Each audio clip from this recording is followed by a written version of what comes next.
फबिअय्यि आलाइ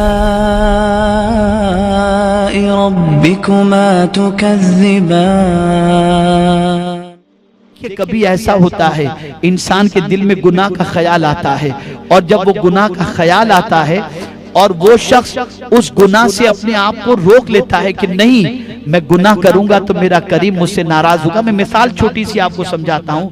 आप रास्ते से जा रहे थे, कोई लड़की गुजर रही थी, दिल चाहा कि उसे देखें, आपने निगाह नीची कर ली और ये सोचा कि मेरे रब ने फरमाया है कि निगाहों को नीची रखो, तो मैं निगाहों को नीची कर लूं। निगाह आपने नीची कर ली, आपने अल्लाह के फरमान पर अमल करके उसे न देखा। खुदा की कसम, थोड़ी देर के बाद आपके कल्ब के अंदर आप सुकून भी महसूस करेंगे और नूर भी महसूस करेंगे।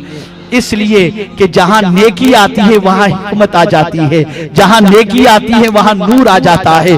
आप अपने कल्ब को पुरसुकून रखना चाहते हैं तो गुनाहों से अपने आप को रोको, गुनाहों से अपने आप को बचाओ। अल्लाह मुझे आपको सबको तौफीक नसीब फरमाए।